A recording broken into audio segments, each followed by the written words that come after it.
Hello, Beshi! Kumusta ka? Happy holidays! Happy 2023! Ayan, kumusta ang inyong mga Noche Buena at ang inyong mga Medya Noche?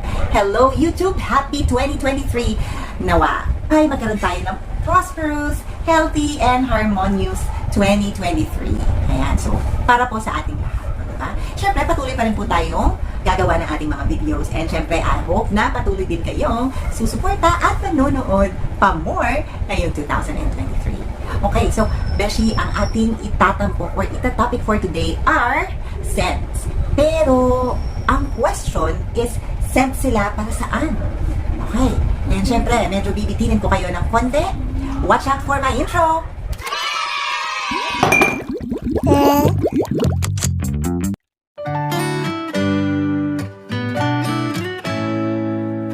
Oh, hi! Thank you so much, Beshi, for patiently waiting. So, ito na nga. Hindi ko na patatagalin pa. Ito yung mga scents na sinasabi ko. This is from Easy Cook. Okay? And these are their handcrafted essentials. Okay? So, maaari ang tanong mo, essential nga ba yung mga scents na hawak ko? Diba?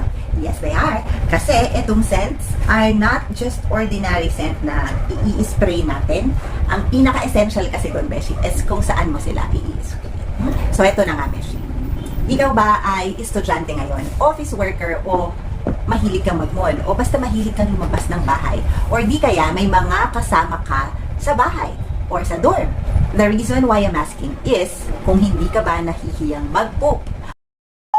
Of course, we all poop. Everybody poop. Okay. So, what I mean is, halimbawa, hindi ka ba nahihiya or pinipigilan mo ba ang mag-poop kapag nasa office ka or nasa school ka? Kasi sobrang dami na nagsi-CR doon and nakakahiya dahil maamoy nila, mga ganon. Kasi ewan ko hindi naman kagandahan din yung CR namin na para magmaselan ako. Pero hindi talaga ako basta-basta nagpupo sa ibang lugar. Hindi dahil kung ano man ang itsura ng CR Of course, I want it to be clean and sanitized. Pero hindi dahil doon. Because ayokong maamoy nila, Beshi. Ewan ko kung ako lang to, Beshi, or I'm not really sure, to be honest, kung nakaka-relate ka. Kasi marami rin naman akong nakikita na mga kasamahan ko na they don't really care. Basta sila na, alam nila, napupong, they poop. Okay. Pero sa mga katulad ko na talagang medyo nag-aalanganin mag-poop, kasi nga nahihiya, eto na ang sagot. Okay. So, these scents, etong mga cute na hawak ko, are what we call Trapoo. And ginawa talaga ito sa mga ganong sitwasyon. I will let you know po kung paano po sila gamitin. Excited na ba kayo? Okay, so etong isang scent actually, ito yung pinaka-gusto ko, itong Peony Blossom. Ayan. They have other scents, like they have white tea. Ayan, so ang bango ng white tea, Beshi.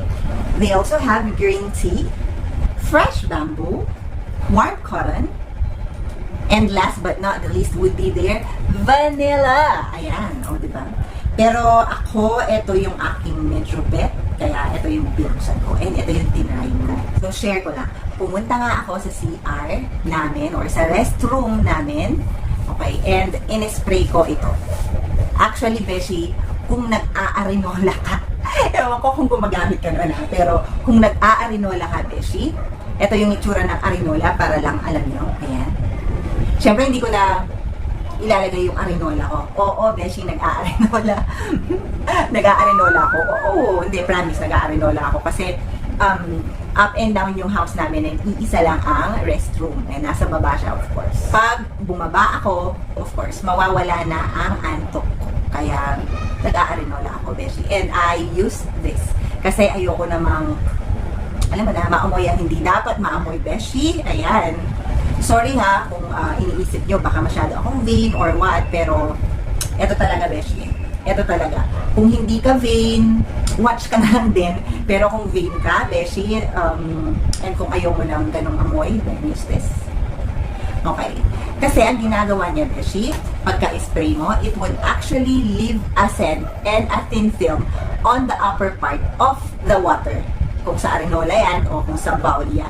Okay?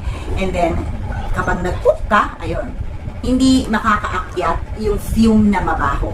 Matatrap siya doon. So instead yung fume ang umangat at mangibabaw, itong aroma ng ating Trapoo yung mangingibabaw. And that's what we want actually. Ayan. So kung nasa CR ka at hindi mabango yung CR, pwede mong isprayan. Uupo ka ngayon. And of course, you could actually feel like a queen. Ayan. So nakaupo ka at ang bango-bango na iyong inuupuan. Beshi. Ayan. And then after that, pagkatapos mong mag-poop, ang bango-bango, Beshi. So baliktad, di ba? Kanina dumating ka, medyo mamaho-maho. Ayan. Inispray mo nito at nag-poop ka. Diba? After that, babango. Parang baliktad, diba, Beshi? Kasi, karaniwang senaryo is papasok ka malinis and pag iiwan mo is mabaho because of your poop. Hindi, totoo lang tayo, Beshi. Pero ito nga, dahil meron tayong Trapoo, ayan. So, ilagay mo na yan, Beshi, sa kikay kit mo. So, datnan ka man, Beshi, sa mall, datnan ka sa office, datnan ka sa school, or nasa bahay ka ng iyong in-laws, nasa bahay ka ng iyong boyfriend, nasa bahay ka ng iyong partner, ganyan. O, diba? Ayaw mo namang ma-embarrass? Ilagay mo na to. Maliit lang naman siya. Isiksik mo na yan sa iyong kikay-kit. Safe ka na, Beshi. Alam mo na yung ibig ko sabihin, o, diba? Ang Easy & Co Shop ay merong Shopee account. Meron din silang TikTok account yata, if I'm not mistaken. And of course, FB account. And I will put their link on the description box. Ito po ang itsura ng kanilang page. Ayan. Okay. And pwede naman itong pangregalo, Beshi. It may not be the typical regalo na pwedeng ipamigay. Pero of course, they will be interested and magpapasalamat sila sa iyo because of the benefits of having Trapoo. And don't worry, meron din silang ibang mga products like body balm, so meaning yung relief pain balm, meron din sila noon, and other products. You may want to check out their page and Shopee. And if you want, you could also follow them para magkaroon po kayo ng discount. Ayan. And you could enjoy a lot of scents, lots of benefits of this Trapoo. Discover kung ano pa ang magiging benefit nito sa inyo. Huwag ka nang magpigil ng hope mo, Beshi. May Trapoo ka na eh. Diba? Okay, so yun lamang po, Beshi, ang ating review for today's video. Try na yung Trapoo, Beshi, para maging komportable ka na. Saan ka man mapunta, lalo na ngayong 2023, talagang hindi na tayo lockdown, you could go anywhere. And of course, aside from spray mo yung alcohol sa kamay mo, you might want to bring Trapoo with you. Okay, so bye for now and stay safe. Bye!